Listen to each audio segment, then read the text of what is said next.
자, 보면은요. 우리가 이제 유형자산 있죠. 여러분들. 우리가 이제 유형자산 같은 경우에는 일단 중요한 게 요겁니다. 이거 뭐야? 이게 교감 나오냐? 자, 우리가 유형자산 일단 여러분들 사용할 목적으로 보유하고 있는 거죠. 그죠? 사용할 목적으로 보유하고 있는 거고, 그리고 우리가 어저께 배웠지만, 요렇게 우리가 투자 목적이죠. 투자 목적.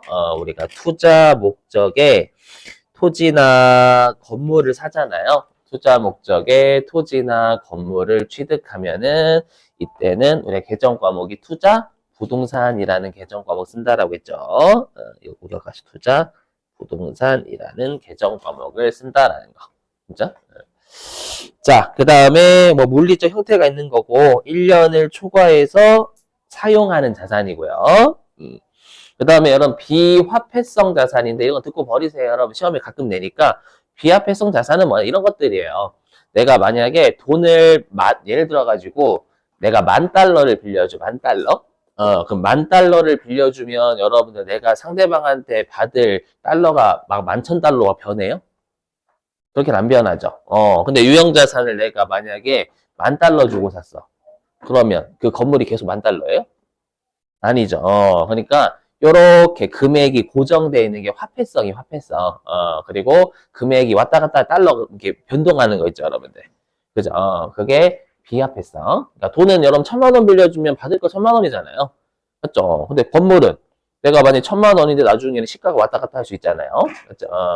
그런 것들이 이제 비화폐성이다라고 해요. 아무튼 자, 그리고 우리가 유형 자산 같은 경우에 중요한 게 뭐냐면 우리는 토지는 감가상각을 하지 않는 자산이다. 맞죠? 감가상각. 왜 토지는 영원하니까. 영원하니까 감가상각을 하지 않고요. 그 다음에 우리가 또 이거 있죠. 유형자산을 우리가 건설하기 위해서 지출한 금액인데 건설이 아직 완료 안 된 거예요.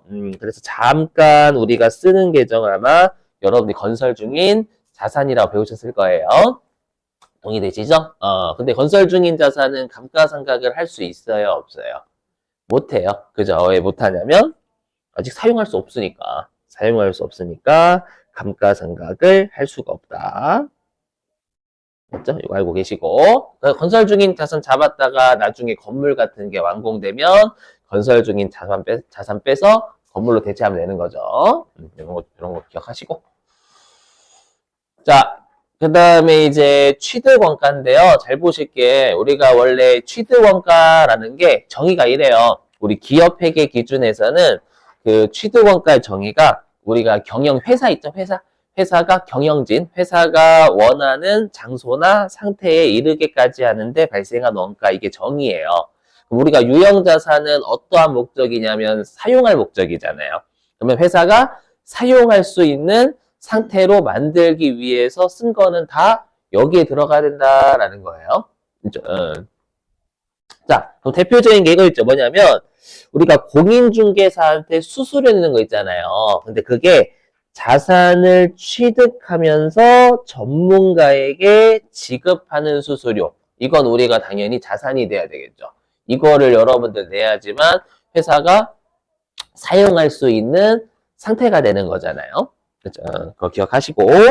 그다음 대표적으로 이런 거 봐. 우리가 취득세도 마찬가지죠, 여러분들. 취득세도 취득세라는 세금을 내야지만 사용할 수 있으니까 건물이나 자동차나 이런 것들이요. 기계나. 그래서 취득세는 대표적인 자산 취득과 관련되어 있는 세금이기 때문에 세금과 공과라는 비용이 아니라 우리가 자산이 돼야 돼요. 그렇죠? 반면에 우리가 재산세나 자동차세 있죠. 얘네들의 특징은 우리가 취득하면서 내는 거예요. 사용하기 위해서 내는 거예요? 아니에요. 보유하고 있으니까 내는 세금이란 말이에요. 그래서 이 개정 과목은 우리가 매년 내는 거니까 얘는 세금과 공과로 처리해요. 그래서 재산세나 자동차세 나오면 세금과 공과라는 비용으로 처리한다라는 거 반드시 암기하시고. 자, 그 다음에 세 번째 점. 설치 장소 준비를 위한 지출. 이것도 마찬가지야. 내가 만약에 기계를 사야 돼요? 기계를 사야 되는데, 기계를 내가 설치하려면, 어디 한 켠에 여러분들 돈을 지출해야 되잖아요. 설치를 하려면. 그럼 기계가 뭐죠? 내가 사용할 수 있는 장소에 이르게까지 발생한 원가니까 설치 장소 준비를 위한 지출도 해당 유형자산에 더해야 된다라는 거예요. 이게 다 시험에 말문제로 잘 나와요, 여러분들. 지출. 자, 그 다음에 다섯 번째 점. 요거. 자, 뭐냐면, 여러분들 기계 같은 거 사오죠? 기계 같은 거 사오면 바로 써요. 아닙니다. 테스트를 좀 해야죠. 그죠? 우리가 테스트하는 과정에서 발생하는 것도 기계장치라는 우리가 유형자산을 사용할 수 있는 상태로 만들기 위해서 쓴 거잖아요. 맞죠? 왜냐면 그게 취득원가 자산될 금액은 우리가 회사가 원하는 상태나 장소에 이르게까지 하는데 발생하는 원가 이렇게 돼 있거든요. 그럼 이것이 테스트하는 과정을 거쳐야지만 기계를 사용할 수 있는 상태가 된단 말이에요. 정상적인 상태로. 그래서 여기 우리가 그래서 쉬운 전비라고 하죠. 그래서 유형자산이 정상적으로 작동하는지 여부를 시험하는 과정에서 발생하는 원가를 시운전비라고 하는데 얘도 우리가 더해줘야 된다라는 거 기억. 자, 이 정도로 하고 넘어갈게요. 자, 그 다음에 여기 특수한 경우에 취득원가라는 거 좀 할게요. 여러분들, 요거 시험에 최근에 한번 냈었어요. 원래 얘는 말문제는 무조건 내고요. 말문제는 무조건 낸 건 아니고, 말문제는 시험에 출제 많이 했고, 그 다음에 분계 문제를 최근에 출제를 했기 때문에, 여기서 여러분들이 꼼꼼하게 보실 건 분계예요, 분계. 자, 보세요. 말문제도 물론 대비하시고, 자, 보면은요, 여기 특수한 경우에 취득원가라는 뜻은 그냥 말 그대로 일반적인 취득은 우리 회사가 사오는 거잖아요. 그렇죠? 우리 회사가 사오는 게 아니라 우리 회사가 뭐를 하는 거냐면 사오는 것 이외의 취득이다라는 거예요. 자, 먼저 해볼게요. 우리가 여러분들 국채나 공채 있죠? 우리가 국채나 공채는 우리가 이제 회사가 거액의 자금을 조달하기 위해서 발행하는 게 사채고, 그 다음에 그게 공공기관이면 공채. 그 다음에 국가가 거액의 자금이 필요해서 돈을 빌리기 위해서 발행하는 게 국채입니다. 자, 근데 이거를 불가피하게 산대요. 불가피한 매입이라 돼 있죠? 자, 한번 설명해 보겠습니다, 여러분들. 이게 이거예요. 뭐냐면, 유형자산은 싼 애들이 많아요? 비싼 애들이 많아요? 그렇죠. 비싼 애들이 많아요. 그러니까 비싼 애들이 많다라는 건 옛날로 따지면 유형자산을 취득하면 부자라고 생각을 하는 거예요. 그럼 우리가 국가나 지방자치단체에서는 당연히 그 부자한테 뭘 때리고 싶어요? 세금. 세금을 때리고 싶은데 세금을 직접 때리면 반발이 심하단 말이에요. 근데 국가가 왜 세금을 걷는 거냐면 공익이나 국익을 위해서 하는 거니까 유형자산을 취득할 때 거기에 우리가 뭐를 같이 붙여 넣냐면 국채나 공채를 같이 붙여 넣어요. 그러니까 국채나 공채를 무조건 사게끔 구조가 설계되어 있어요. 그러니까 이 설계되어 있는 이유는 뭐냐면 해당 국채나 공채를 강제적으로 매입을 해야지만 해당 유형자산의 법적인 소유권을 인정해 주겠다라는 논리가 깔려 있습니다. 그렇죠? 근데 우리는 쥐도새도 모르게 사요. 실제로 어떻게 사냐면 여러분들 만약에 차를 3천만 원 주고 사셨다라고 하면 거기에 차 가격이 한 2,400만 원 되고요. 그다음에 국공채 가격이 600만 원이 포함되어 있어요. 근데 그렇게 설명하면은 내가 왜 사냐고, 국공채 왜 사냐고 하니까 그냥 차는 3천만 원짜리 차입니다라고 하고 팔아요. 실제로는 그렇게 나뉘어져 있습니다. 여러분들이 그냥 받아들여 주실게. 그런 게 있나 보다라고 생각하시고 진짜. 그래서 불가피하게 살 수밖에 없는 구조예요. 자, 화면 보시면 자, 예를 들어보죠. 이 화면. 자, 2024년 1월 1일 날 차를 1,000원에 샀대요. 자, 1,000원에 샀는데 만기는 5년짜리 공채 액면가액. 자고로 우리 나중에 세무 2급서부터는 사채를 좀 물어보긴 하고 다 물어봐요. 여러분들 회계 1급 때 배우셨던 사채는 대부분 사채를 발행할 때만 분께 출제하잖아요. 근데 세무 2급에서는 사채 발행할 때랑 이자 지급하는 분께도 출제를 합니다. 그지 같아라는 거예요. 그래서 제가 사채가 부채 쪽이잖아요. 그래서 사채 쪽은 여러분들의 정신건강과 저의 멘탈 같이 관리하기 위해서 나중에 할게요, 나중에. 그죠? 거기 들으면, 여러분들 표정이 진짜 안 좋아요. 그죠? 그래서 나중에 할게요, 나중에. 그래서 제가 어저께 올린 게 부채를 건너뛰고 자본부터 올린 거 이유가 부채 나중에 할 겁니다. 서로 간에 마음의 평화를 위해서. 진짜 평화를 위해서. 그리고 지금 열심히 해봤자 까먹기 때문에 사채는 그때 공부, 잊어버린 도루묵이 도루묵. 그래서 결론부터 말씀드리면 재무회계에서의 부채 있죠. 사채와 같은 부채는 언제 할 거냐면 설날 끝나고.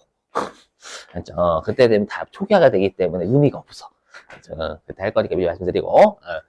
자, 근데 우리가 액면가액이 뭐냐면 사채나 이런 것들을 발행할 때 만기에 이 금액을 갚을게요 라고 우리가 기재한 금액을 액면금액이라고 불러요. 그렇죠? 그러니까 5년 뒤에 이게 국가나 공채니까 공공기관이 만기에 500원을 주겠다라고 한 거예요. 알죠? 근데 나는 5년 뒤에 차를 사요? 지금 차를 사요? 지금 차 사요, 지금. 그러면 5년 뒤에 500원짜리죠.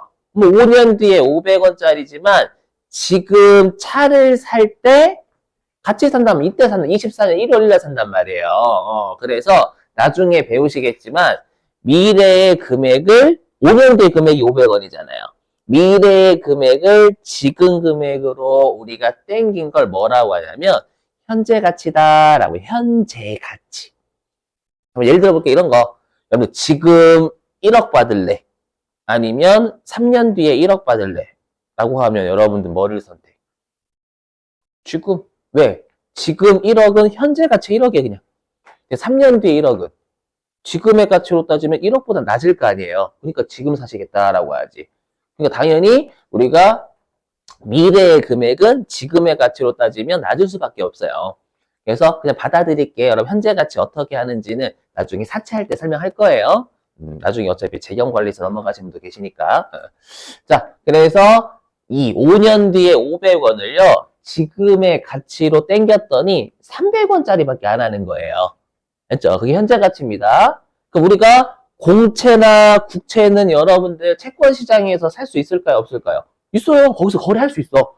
거래할 수 있는데, 즉, 그 채권 시장에서는 이 공채는 300원밖에 안 하는 거예요. 300원밖에 안 함에도 불구하고 나는 반드시 500원, 액면가액에 주고 사입금 돼 있어요. 이건 받아들여셔야 됩니다. 그러면 나는 공공기관에다가 얼마를 더 준 거예요? 채권 300원짜리 500원 주고 샀으니까 200원을 추가로 준 거잖아요. 맞죠? 그러면 회계 입장에서는 추가로 준 200원 있죠. 추가로 준 200원 어떻게 바라보냐면 야 300원짜리지만 500원 주고 사야 되는 이유는 네가 200원을 추가로 지급해야지만 이 공채를 200원을 추가로 지급해야지만 지금 사례로 따지면 해당 차량이고 이게 토지면 토지와 같은 유형자산의 법적인 소유권을 인정해 줄 테니까 200원을 추가로 줘라는 의미로 해석을 해요. 그 말은 우리가 추가로 지급한 걸 해당 유형자산의 취득원가에 가산합니다. 표정 안 좋은데? 그냥 회계 관점에서 받아들여줘요, 여러분들. 알죠? 200원 추가로 줬잖아. 공채는 분명히 300원에 거래가 돼. 알죠? 근데 우리는 지금 거기에서 거래하는 게 아니라 그냥 차 살 때 거래가 된단 말이에요. 500원 좀 사잖아, 300원짜리를. 맞죠? 그럼 200원을 추가로 지급하는 건 차량의 소유권을 인정받기 위해서 추가로 지급한 금액을 회계는 보겠다라는 거예요. 받아들일 수 있죠, 여러분들? 그러니까 여러분들 왜 표정이 안 좋으시냐면 자꾸 일상생활 생각해서 그래. 일상생활 버리세요. 제가 맨날 회계 2급 때부터 강조드리는 게 여러분들 일상생활을 저한테 배우시러 온 게 아니잖아요. 그죠? 선생님, 제가 일상생활을 좀 배우고 싶어요. 그거 이상하잖아, 진짜로. 그죠? 회계 배우라 좀 회계적 관점에서 오셔야지. 알죠? 그래서 빨리 회계적 사고로 전환해야지 생각하셔야 돼, 제발. 알죠? 안 그러면 회계할 때 고생 진짜 많이 해요. 왜 저러지? 이렇게 생각한단 말이야. 자, 그 다음에 볼게요. 자, 해당 공채는 단기 매매 증권으로 분류할 거. 뭐냐? 그 우리가 국채나 공채나 사채를 발행한 회사는 채권자예요, 채무자예요? 채무자. 그럼 나는 매입했으니까 돈을 빌려준 거죠. 그럼 채권자가 되는 거예요. 그럼 채권자니까 우리 계정 과목은 단기 매매 증권, 만기 보유 증권, 매도 가능 증권 셋 중에 하나 분류해야 되긴 할 거 아니에요. 그러니까 문제에서는 해당 채권을 어떻게 분류할 것을 줄 수밖에 없다라는 거예요. 잠깐 이 분계 끊어볼게요. 자, 보세요. 자, 분계. 얘가 300원짜리예요. 자, 그럼 분개하면 일단 돈은 얼마가 나갔냐면 차 1,000원? 맞죠? 그래서 돈은 얼마 나갔냐면 지금 1,000원에다가 액면가액 주고 샀으니까 500원에서 1,500원 나간 거예요. 근데 실제로는 이렇게 팔지 않고 차 1,500원이면 이렇게 판다고 그냥. 맞죠? 근데 지금 사료 따지면 그 1,500원 안에 차값 1,000원과 공채값 500원이 들어가 있는 거예요. 그렇죠? 이렇게. 자, 근데 우리가 여기 일단 차량 운반고는 1,000원에다가 내가 추가로 200원 더 줬잖아요. 시가는 300원짜리임에도 불구하고 500원 주고 샀으니까 200원을 추가로 더 준 거 있죠. 요 추가로 더 준 건 이 유형자산의 법적인 소유권 인정받기 위해서 추가로 더 준 거다라고 보겠다라는 거예요. 여기 그래서 더하고 그 다음에 우리가 요 단기 매매 증권은 채권입니다. 채권이 늘겠죠. 사는 순간. 그렇죠? 그럼 채권은 자산이니까 차변으로 하는데 여러분들 우리가 주주한테 정보 전달할 때는 이 공채는 채권 시장에서의 가치는 300원짜리다라고 시가 정보 알려주는 거예요. 왜? 우리 12월 30일 날 단기 매매 증권이나 매도 가는 증권 시가로 평가하잖아요. 왜? 심심해서요? 아니잖아요. 누구한테 보고하려고? 주주한테 보고하려면 주주는 이 공채가 500원 주고 산 게 핵심이 아니라 이 시세가 300원짜리다라고 알려줘야 된다는 거예요. 아셨죠? 이렇게 받아들여줘 여러분들. 그래서 이건 말문제 많이 냈어요. 말문제로 유형자산을 구입할 때 국공채의 액면금액과 현재 가치와의 차익을 해당 유형자산의 취득원가에 가산한다라고 표현을 합니다. 그죠? 남기 꼭 들어오시고요. 넘어갈게요. 자, 그 다음에 또 우리 시험에 정말 중요한 거. 이거 나중에 어디에서 중요하냐면, 우리, 어디냐? 그, 메인 매출 전 비미역에서 중요하죠. 이거 회계일급 복습이에요, 여러분. 처음 배우신 게 아니라. 근데 제가 그랬잖아요. 그냥, 여러분들이 또 이제 이론이 일단 중요하죠. 일반 전 비미역이야. 이론이 되면은 분계 끊을 수 있잖아요. 그죠? 그래서 방향을 이렇게 가는 게 여러분들한테는 지루하지만 도움은 확실하게 돼요. 그죠? 진짜로. 아시잖아요. 이제 여러분 이론 안 되면 실기 안 되는 거. 세무 이거 무조건이에요. 이론과 관련 없는 실기는 없어요. 세무 2급서부터. 이렇게 해도 피곤해. 어저께 실기할 때 여러분 눈 초롱초롱한 거 봤다? 저거 막 쉬는 시간 안 지켜. 이론 하다가 쉬는 시간 하면 바로 이렇게 주무시게 이렇게 하거나 나가 끝났다 했는데 실기했는데 쉬는 시간이 여러분 했는데 막 컴퓨터 계속 진짜 너무하는 거 아니에요 여러분들? 근데 컴퓨터 만지는 게 좋긴 하죠. 이론 안 되고 컴퓨터 못 하잖아요. 키보드 두드링 해볼게요. 그거 뭐 성질이랑 진짜. 그렇죠. 물론 그죠. 내가 능동적으로 하는 거랑 수동적으로 하는 게 다르긴 하니까. 근데 장난이에요. 농담 진담 아닙니다. 맞아, 진짜요. 어저께 회계급도 그랬거든요. 회계급 제가 저녁에 수업하는데 이론 때 막 잘 주무시다가 실기할 때 막 쉬는 시간 안 지키고 계속 뒤치고 있어. 너무 재밌어가지고 막. 보시면 자 토지하고 건물을 샀는데 시험에 뭐 나오냐면 내가 토지하고 건물을 한 방에 10억 주고 산 거예요. 그럼 10억 주고 샀는데 문제는 뭐냐면 토지하고 건물을 둘 다 쓸 목적이래요. 그럼 토지하고 건물을 둘 다 쓸 목적이면 10억을 어떻게 해야 돼요? 뿜빠이 하지, 뿜빠이. 그죠? 뿜빠이. 즉, 우리가 뿜빠이 하는 걸 배분한다라고 해. 안분. 어떻게 하면 시가 비율로 안분하면 돼요. 그러니까 예를 들어가지고 내가 10억 주고 샀는데 토지의 시가는 예를 들어 토지의 시가는 얼마나 6억이고 건물의 시가는 4억이래. 이렇게 할까? 죄송해요. 시가는 4억이래. 그럼 6대 4의 비율로 분배하겠다라는 거예요. 그렇죠? 자, 근데 이거가 출제가 되는 게 아니라 내가 토지하고 건물을 10억 주고 샀거든요. 근데 바로 건물을 때려 부순 거예요. 이런 경우 거의 없어요, 여러분들. 이 이론상의 존재는 거의 아까워. 그렇죠? 물론 그 건물이 싸야지, 싸면 철거할 수 있지만 막 10억짜리 건물인데 철거하면 무섭잖아. 자, 아무튼 그래서 토지하고 건물을 10억 주고 사자마자 바로 때려 부순 거예요. 왜 그 짓을 한 거예요? 뭐만 필요해서? 그렇죠? 땅만 필요하니까. 그래서 회계하고 세법은 항상 눈에 보이는 형식이 중요한 게 아니라 숨겨져 있는 게 중요해요. 그럼 땅만 필요한데 건물이 다 올라가 있는 거예요. 그럼 눈물을 머금고 둘 다 사야지 뭐. 땅만 필요한 거니까 건물 때려 부수는 거예요. 맞죠? 건물 마음에 안 들 수도 있잖아. 내가 만약에 건물을 짓는 사람도 이쁘게 지을 수 있는데 그래서 인테리어 관심 있으신 분은 그렇게 해요. 맞죠? 그러면 다 토지만 사용할 목적이니까 여기 그렇죠. 건물을 철거했으면 토지만 사용할 목적이 실질이잖아요. 그럼 실질대로 토지, 건물의 일괄 구입 가격 있죠? 일괄 구입 가격이랑 건물 철거한 거 전부 다 토지만 사용하기 위해서 쓴 거기 때문에 토지를 사용할 수 있는 상태로 만들기 위해 쓴 거잖아요. 맞죠? 그럼 취득 원가 개념이 부합하니까 다 토지의 취득 원가에 가산해야 된다라는 거 당연한 거. 되셨어요? 이 정도. 이거 사용 중인 회사 건물에 철거는 안 내니까 넘어갈게요. 넘어가고 좀만 참아봐요. 자, 이제 특수한 경우에 취득원가, 무상취득. 이거 바로 설명할게. 여러분들 배우셨죠? 우리 유형자산 공짜로 취득하면 계정과 뭐 적어요? 그렇죠? 자산, 수증, 이익이라는 계정 과목 적죠? 그렇죠? 아싸 개이득 이렇게 할 수는 없잖아요. 개이득. 그죠? 그래서 우리가 공짜로 받는 걸 증여 또는 상속이라고 하죠. 근데 살아생전에 받는 게 증여예요. 증여. 그럼 증여를 받은 걸 수증이라고 합니다.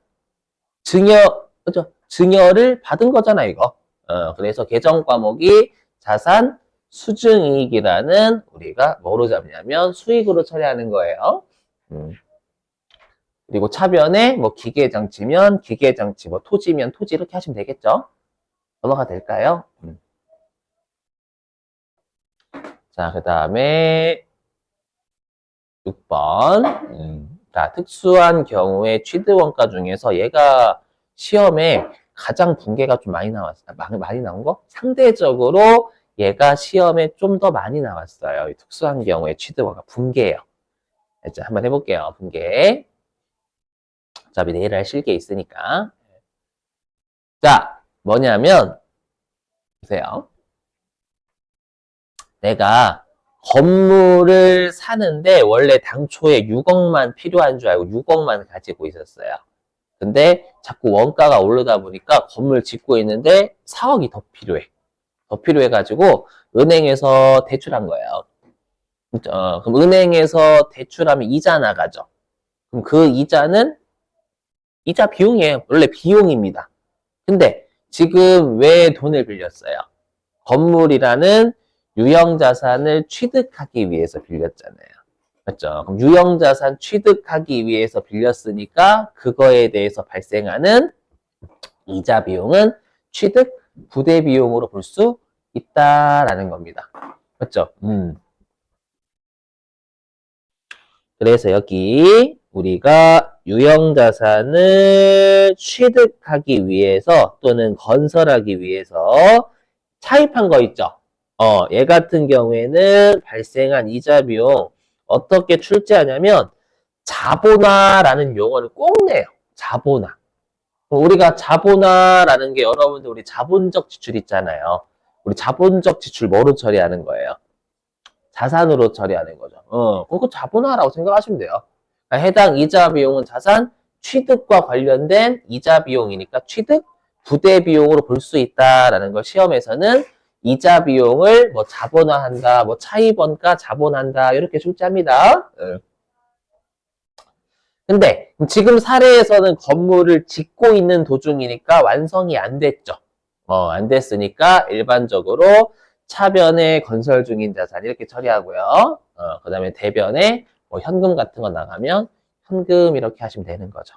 그래서 핵심은 뭐냐면 요 차입원가 자본화에서 개정 과목은 건설 중인 자산이라는 걸로 처리한다라는 거.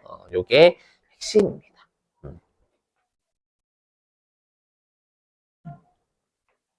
자, 넘어갈게요. 음.